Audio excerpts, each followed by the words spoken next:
hate him. He's a devil incarnate. And if you saw that hypocrisy, I was in the FBI throughout this period, and it made your head spin because you saw all this going round and round. I think what we're seeing here is finally Jim Comey able to tell his side of the story. He is someone, he's been ridiculed as sanctimonious, which, I think a lot of people in Washington look at him and say, well, this is someone who is too tethered to the truth and ethics. He's not one of us, so we're going to go after him. So it's anathema to a lot of these people to hear someone that is so tethered to the truth take issue when he's called a liar, where, other people, they get called a liar and it just rolls off their back. So I think this is his time to really tell his story.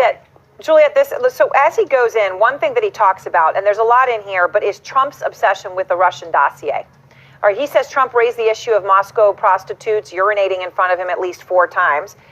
Look, it remains awkward to discuss it on the show, but the president apparently referred to this as the golden shower issue, and he brought it up at least 4 times. According to Comey, he writes, he strongly denied the allegations, asking rhetorically, I assumed, whether he seemed like a guy who needed the service of prostitutes. I'm a germaphobe. There's no way I would let people pee on each other around me. No way. The Post goes on to quote, to say that the president-elect argued it couldn't be true because he had not stayed overnight in Moscow, to which Comey writes, quote, I decided not to tell him that the activity alleged did not seem to require either an overnight stay or even being in proximity to the participants. In fact, though I didn't know for sure, I imagined the presidential suite of the Ritz-Carlton in Moscow was large enough for a germaphobe to be at a safe distance from the activity. That appears to be obviously a bit tongue-in-cheek. What do you make of that, Juliet? Not just of Trump's obsession, according to Comey, with this, but with the way that Comey handles it.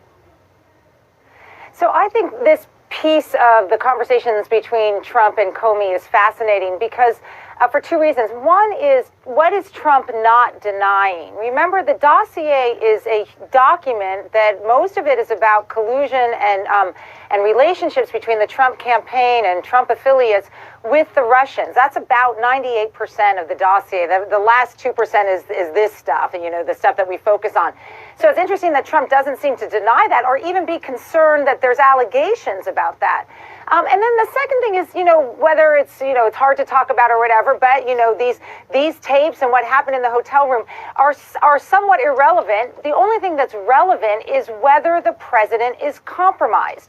And that is the question that the dossier seems to answer. Yeah. Exactly. Whatever happened in that room, who honestly, who cares, right? And who wants to know? But seriously, the question that the dossier, or the questions that the dossier asks, is the president of the United States compromised? And the question that Mueller is asking is, not only is he compromised, has the president obstructed justice to protect his family and himself? And it seems to me there's nothing we've seen so far out of Comey's book that actually undermines that theory, that the president's compromised and that he obstructed justice. Rob, what do you make of his obsession with this? With the Russia? The prostitutes in a Moscow hotel room and women in general. Comey refers to his knowledge of, he seemed to know every single detail of every allegation against him by every woman. I honestly, I have no idea. I think, now we're talking about a doorman who heard one day about an extramarital affair on a child. I mean, this is front page now because it's fun to talk about. But there's some serious issues here. And the point I was trying to make about Comey is the FBI has, in many ways, the public has lost there's a lot of credibility that's been lost by the FBI. And why is that? Because of everything going on, the way it was injected. Or because of a certain person talking about the FBI? No, because of Comey injecting himself into the race. I mean, a lot of this started from Hillary Clinton. I read her book. She absolutely blames the FBI and specifically Comey for her losing the election. Yes. And so you have a situation now where it's red hot right now. Why would Comey drop all of this stuff right now, especially if he cared so much about his agency, because he's a victim of a character assassination. That's why. When is a good time? When someone is saying that you're a liar, he's proving everybody right. Everything that you've done, when is a good time? Think about this, Rob. How many people in the United States of America, of 300 plus million people, have had an opinion formed about them without being able to tell their side of the story? We hear from the president all the time. We hear from other elected leaders all the time. Jim Comey has been working on putting together a thoughtful piece to tell his story, and now is his time to do that. So now we're hearing people, look at today, the Republican National Committee, the quote-unquote party of law enforcement, launching an all-out aggressive campaign on Jim Comey to further this character assassination. So you tell me, when is a good time to tell your story when you're under attack? Let's not make him to be St. James. St. James here. I don't think I said that, but answer my question. When is a good time to tell your side of the story? I don't think it's about St. James. It's about, here was James Comey, who was the FBI director, who had contemporaneous notes and diaries about direct conversations with the President of the United States. Well, he's turned them over to Robert Mueller. I don't know why someone lies in a diary about this. I mean, ultimately, Mueller will go to secondary sources and ask about whether Comey described some of these meetings, as we know, he did Andrew McCabe and others. But we'll see what comes out. But it just seems as if, at least right now, Comey's doing what is a Washington tradition. He's putting together his book. He's putting out his side of the story. President Trump has been attacking him for months, and it'll probably keep continuing. I'm surprised, actually, that the RNC is willing to be, sort of like, I don't know what the word is. With Lion Comey, I mean, they're going into the gutter. I mean, the RNC is going somebody's got to fight back because this is going to be one-sided. Oh, now somebody has to fight back. With Can I just say something about without Patrick's? dignity. Go ahead, Juliet. I just want to say something about Patrick's points. It's really important for people to remember. The FBI director, Comey, thought he was going to be around for 8 or 9 more years, right? So the fact that, this idea that he kept notes because he knew he was going to get fired and try to undermine Trump is ridiculous. He actually believed, and I believe this because everyone knew that he was shocked when he got fired, that he was just keeping a written record of what was happening as FBI director.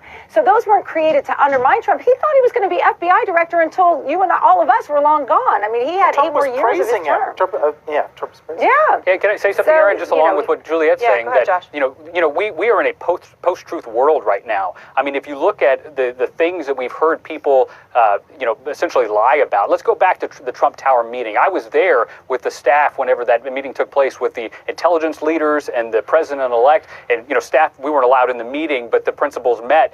And then after the meeting, if you recall from the reporting, the intelligence officials left, and Comey did a one-on-one meeting with the president-elect in order to present him with information. And the reason that decision was made, it wasn't so he'd hold something over Trump's head. It was because the information being reported was so private, he didn't want to embarrass the president-elect by sitting there in an audience full of people to go through these salacious details. But if you recall, they couldn't even tell the truth about being briefed on the dossier. I think it was Rance Priebus that was there that said, I was there, I wasn't briefed, not mentioning that there was a second meeting. So the things that they don't say is what's important. The last thing, too, let me just say this if I can. Today it was reported in the Daily Beast that when Comey was fired, on the day he was fired in Los Angeles, I was right there with him, that he talked to John Kelly. And the reporting said that even John Kelly said, I'm so sick of this, I'm going to resign. And Comey told him, no, we need good people like you there.